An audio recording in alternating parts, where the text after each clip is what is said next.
Olá, querido irmão, querida irmã, este é o programa Tesouro da Igreja. E eu, Luiz Carlos, juntamente com você, estamos aqui estudando a carta encíclica Veritatis Splendor, o esplendor da verdade, do Papa São João Paulo II. Como você tem acompanhado, é um documento que fala sobre a moral cristã, a moral que o Pai já no Antigo Testamento revelou para Moisés nos 10 Mandamentos, e Jesus veio também explicar no Sermão da Montanha. Então nós estamos aqui, esse documento tem como base então os 10 Mandamentos. Dentro disso nós estamos no segundo capítulo, que tem como título uma frase de São Paulo na carta aos Romanos capítulo 12. Ele vai dizer: não vos conformeis com a mentalidade deste mundo. Quer dizer, nós temos que nos conformar com a mentalidade divina, com o que Jesus trouxe, com o que ele ensinou no seu Evangelho, e o Pai já tinha preparado no Antigo Testamento com os 10 Mandamentos. Então é isso, nós temos que nos conformar com isso. Bem, o que é nos conformar? É adquirir a mesma forma, a mesma imagem, quer dizer, fazer a mesma coisa. Então é isso que o Senhor quer. Ele não quer que nós façamos as coisas do mundo, as coisas do pecado, da maldade, da ganância, da corrupção, da malícia, enfim, todos os pecados aí que nós conhecemos de cor, não é verdade? Ele quer que nós nos moldemos a Ele. Então não vos conformeis com a mentalidade deste mundo. E nós estamos no subtítulo já há 2 dias, há 2 programas, o ato moral. O ato moral, teleologia e teleologismo. Bem, estamos aqui entendendo o que é isso, né? O cristão, então, pela revelação de Deus e pela fé, conhece a novidade que caracteriza a moralidade dos seus atos. Bem, qual que é a novidade? Pela revelação e pela fé, qual é esta novidade que vai caracterizar a moralidade dos nossos atos? Claro, é a revelação de Deus, quer dizer, é o amor que está acima de qualquer coisa, o perdão, a misericórdia. Então, pela revelação de Deus, nós conhecemos que Deus é amor. Através de Jesus Cristo experimentamos esse amor de Deus. E através do Espírito Santo, esse amor é instalado no nosso coração. Então, está aí. Estamos cheios do amor de Deus. Essa é a grande novidade. Amar-vos uns aos outros. Amai-vos uns aos outros. Bem, estes atos são chamados a exprimir a coerência ou a sua falta relativamente àquela dignidade e vocação que lhe foram dadas pela graça. Quer dizer, através então desta caracterização da moralização em nós, nós somos chamados a exprimir a coerência, quer dizer, eu acolhi aquilo que Deus enviou para mim, que Deus colocou no meu coração, eu acolhi, então sou coerente com isso. Ou eu não sou coerente, eu não quero viver isso. Então eu viro as costas para Deus e vou viver os prazeres mundanos. Então vou viver o pecado na sua totalidade. Bem, então eu sou chamado a isso. Agora, o que foi dado para cada um de nós pela graça? O que foi dado para cada um de nós através de Jesus Cristo e do seu Espírito? Vamos ver. Através de Jesus Cristo e do seu Espírito, o cristão é criatura nova, filho de Deus. E, mediante os seus atos, manifesta a sua conformidade ou discordância com a imagem do Filho único, não é? Jesus Cristo, que é o primogênito entre muitos irmãos, quer dizer que é o primeiro. O primogênito é o primeiro, não é? Então ele é o primeiro dentre muitos irmãos. Porque pelo batismo nós nos tornamos filhos de Deus, de que Jesus Cristo também é filho. Portanto, nós nos tornamos irmãos de Cristo. E ele é o primogênito, quer dizer, ele é o primeiro de muitos irmãos, não é? Então, através de Jesus Cristo e do seu Espírito, nós somos criaturas novas. Somos criaturas novas. E temos que manifestar a nossa conformidade, quer dizer, eu quero ser coerente, porque sou filho de Deus, então quero viver esta coerência de filho de Deus, ou quero discordar disso tudo, não quero viver nada disso.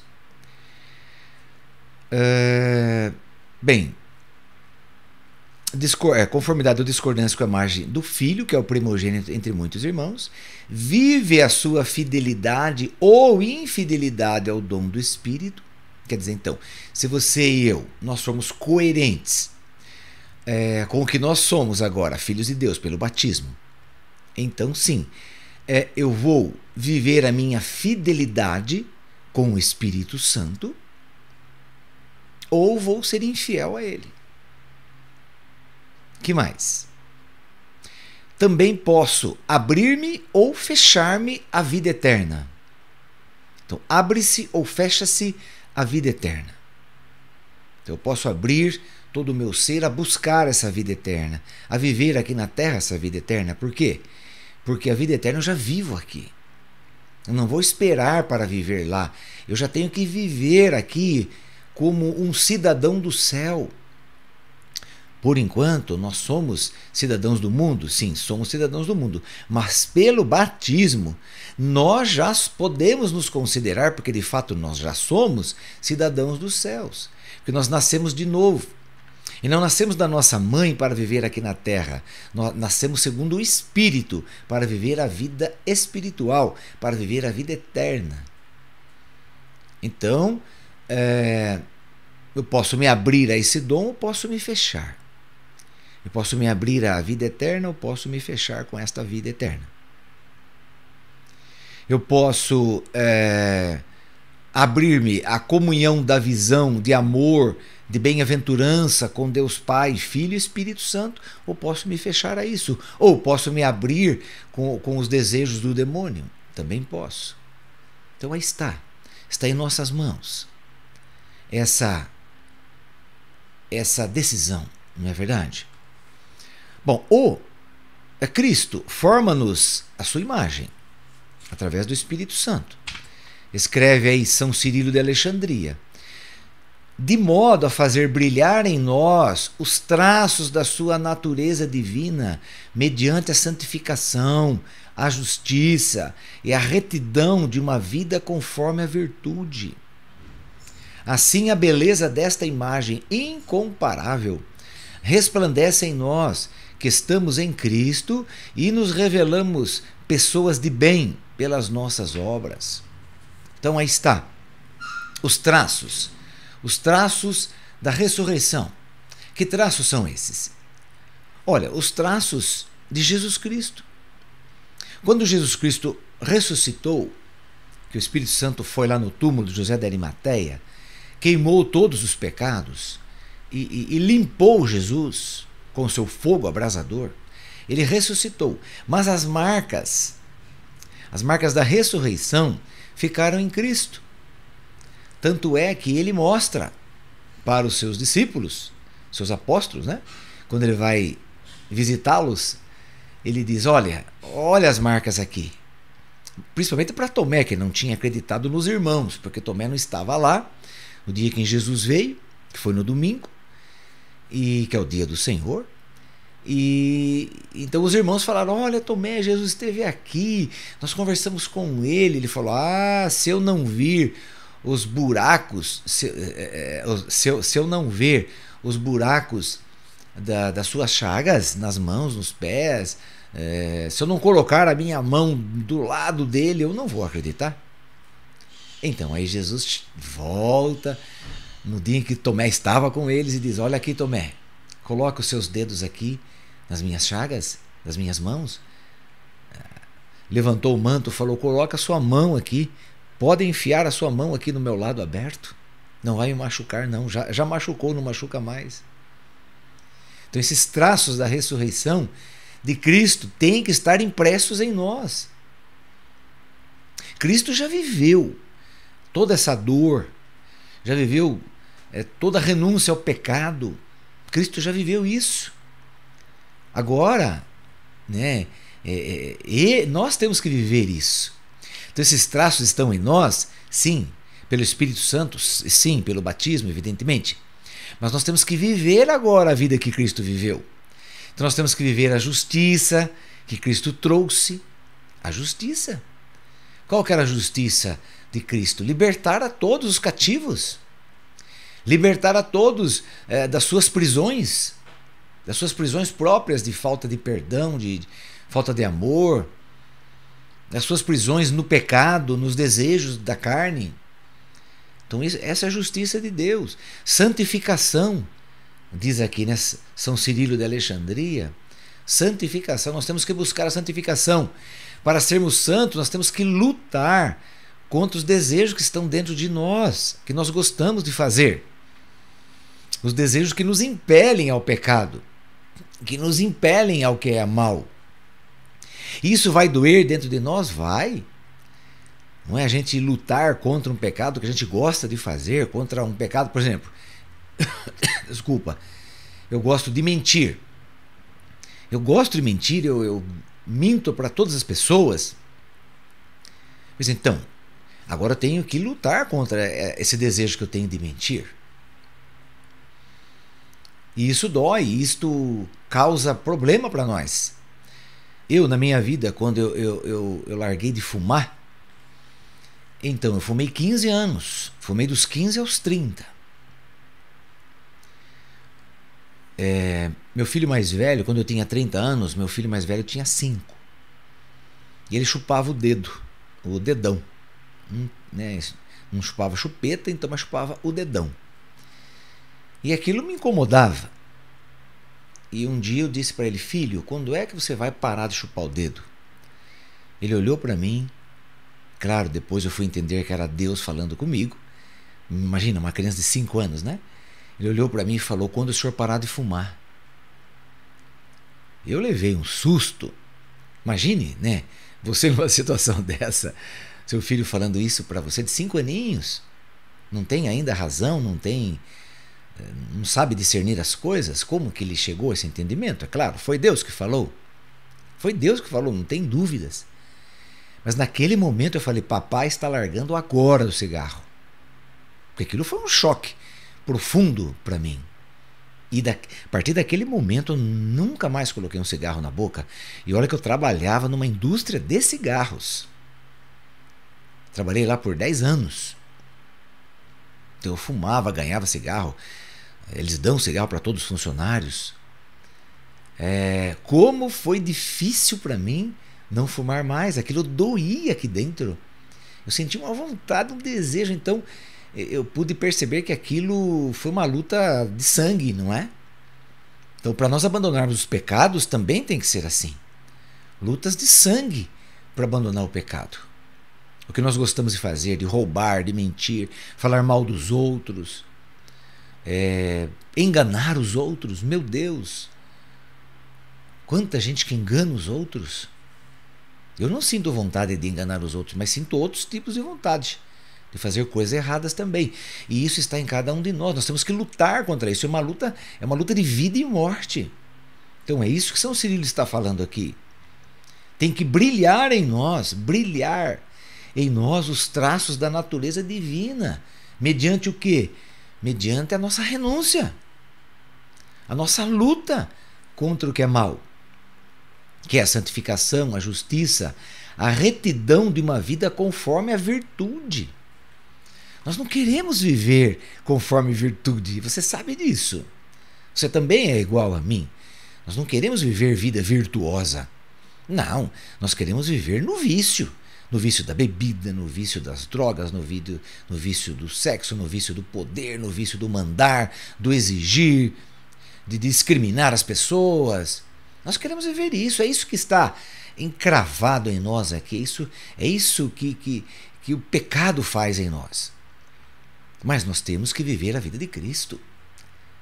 Então, foi fácil para Jesus morrer na cruz? Não, não foi, você sabe disso. No primeiro mistério doloroso, o que nós contemplamos? Contemplamos a agonia de Cristo no Monte das Oliveiras, onde Cristo suou sangue. Diz a palavra de Deus que ele ensopou as suas vestimentas, inclusive o chão, com sangue que escorreu pelos poros dele, porque ele entrou em agonia. O que é agonia? Uma palavra grega, agon. Agon quer dizer luta interior. Então Jesus lutou contra ele mesmo. A hora que foi revelado para ele pelo Espírito Santo toda a dor que ele iria passar, todo o sofrimento, os pregos, aqueles pregos enormes, entrando na sua carne, quebrando seus ossos, furando seus ossos. Imagine no pé, o que tem no pé? Só tem osso e pele e alguns nervos. E aquilo entrou nos 2 pés, quebrando tudo. Então você imagina a dor deste homem, a dor que ele sentiu. E também antes, né, das chibatadas ali que ele levou, que arrancavam a pele, a carne dele. A coroa de espinhos, meu irmão, minha irmã, a coroa de espinhos que foi cravada na cabeça de Jesus com um pau enorme, com um pedaço de pau enorme, que bateram ali, martelaram ali para os espinhos furarem o osso da cabeça, do crânio de Jesus. Os estudiosos do Santo Sudário vão dizer que um desses espinhos grandes, enormes, furou o olho de Jesus, um dos olhos dele. Ele ficou cego, só enxergava com o outro olho. Então o caminho o caminho que ele subiu até o Calvário foi muito difícil, não estava nem enxergando, e com sangue caindo sobre o outro olho que ele estava enxergando, foi muito difícil. Então, muito sofrimento. A hora que ele percebeu aquilo, ele entrou em agonia, entrou em luta. Ele pediu para o Pai: Pai, afasta de mim este cálice. Quer dizer, eu não vou suportar isso, é muita dor, é muito sofrimento. Mas veio o Espírito Santo, consolou Jesus, e ele falou: Pai, mas é para isso que eu vim. Então veja a luta dele para nos salvar. Agora, eu e você, nós não queremos lutar contra o pecado, contra a maldade que está em nós, por causa de, eu gosto de fazer isso, eu gosto de fazer aquilo, sabe? Então isso é uma injustiça para com Jesus. A nossa injustiça já começa aí, não é nem com o próximo. A nossa injustiça já começa com Cristo, quando eu não aceito, quando eu não quero buscar a santificação, não quero renunciar ao pecado. Então a minha injustiça já é com Cristo. Por quê? Porque eu tenho que me assemelhar a Ele, tenho que buscar a Ele, tenho que fazer o que Ele fez. Então isso é ser imagem de Cristo. Se eu já não aceitar isso, eu já estou numa injustiça enorme. Agora, se eu não fizer isso, muito menos vou amar o próximo, muito menos. Então aí eu já estou fora da realidade da salvação, já estou fora. Já não quero ressuscitar com Cristo, não quero viver uma vida nova, não aceitei ser filho de Deus, não aceitei essa novidade. Então nesse sentido, a vida moral possui um essencial caráter teleológico. Teleológico é tele que vem de Deus, tel é Deus. Visto que consiste na ordenação deliberada dos atos humanos para Deus, que é o sumo bem e fim último do homem, é o telos. O que é o telos? Bem, telos, eu vim de Deus e volto para Deus. Então esse é o sentido teleológico. O que é teleológico? Eu vim de Deus e volto para Deus. Eu saí de Deus, fui criado por Deus, no amor de Deus. Ok, e tenho que voltar para esse amor. Então isso quer dizer teleológico, quer dizer, eu voltar para Deus, porque eu vim de Deus. Se eu não cumprir isso, estou fora da salvação, estou fora da vida eterna. Então perdi esse sentido teleológico, ok? Comprova mais uma vez a pergunta do jovem a Jesus, o jovem rico que fez a Jesus lá no início do nosso estudo aqui desse documento. Que devo fazer de bom para alcançar a vida eterna? É uma ordenação. Que devo fazer de bom? Quer dizer, que ordem que eu devo seguir? Que ordem? Uma ordem cronológica? Uma ordem espiritual? Uma ordem física? São meus atos? O que é? Mas esta ordenação ao fim último, quer dizer, para alcançar a vida eterna. Então, o jovem se colocou, porque ele entendeu que ele veio de Deus e para Deus tinha que voltar. Ele entendeu isso. Agora, como que vou fazer para voltar a Deus? Eu vim dele, isso eu entendi. Como que eu faço para voltar a Deus? Qual é a ordem das coisas? Mas essa ordenação ao fim último não é uma dimensão subjetivista. Quer dizer, não é uma dimensão do que só eu penso, do que só eu sinto. Não é isso só. Mas depende só da intenção. Quer dizer, eu ter a intenção e fazer. Também não adianta só ter intenção. Eu tenho que ter intenção de fazer o bem e fazer o bem. Não é só ficar pensando em fazer. Ela pressupõe que aqueles atos sejam em si próprios, ordenáveis a um tal fim, enquanto conformes ao autêntico bem moral do homem, tutelado pelos mandamentos. É o que lembra Jesus na resposta ao jovem. Então vamos lá. Se queres entrar na vida eterna, cumpre os mandamentos. Então veja que a nossa ida para a vida eterna depende da nossa opção, da nossa intenção. Depende. Depende sim. Então eu vou eu entendi que eu tenho que viver os mandamentos. Ok, eu entendi. Agora, e vivê-los? E praticá-los? Aí que está. Aí que está. Para praticar os 10 mandamentos, eu tenho que renunciar ao pecado, à maldade, todo desejo maligno, todo orgulho, arrogância, prepotência. Tenho que renunciar a tudo isso. Então, para poder entrar na vida eterna. Evidentemente, deve ser uma ordenação racional e livre, consciente e deliberada, baseado na qual o homem é responsável dos seus atos e está sujeito ao juízo de Deus, que é o juiz justo e bom, que premia o bem e castiga o mal, como nos lembra o apóstolo Paulo. 2 Coríntios 5:10. Todos, com efeito, havemos de comparecer perante o tribunal de Cristo, para que cada um receba o que mereceu, conforme o bem ou mal que tiver feito, enquanto estava no corpo. Então não é Jesus que vai me mandar para o inferno porque ele quer me mandar para o inferno. Ou não é Jesus que vai falar: olha, Luiz Carlos, a porta do céu está aí aberta porque eu abri para você e pronto, você pode ir lá. Não, não é isso. Ele é o juiz, sim, que vai julgar os meus atos. Então, quem escolhe ir para o inferno e quem escolhe ir para o céu, eu, no caso, quem escolhe se eu vou para o inferno ou vou para o céu, não é Jesus. Jesus só vai dar a ordem pelo que eu fiz. Então, quem escolhe, na verdade, sou eu mesmo. Eu mesmo.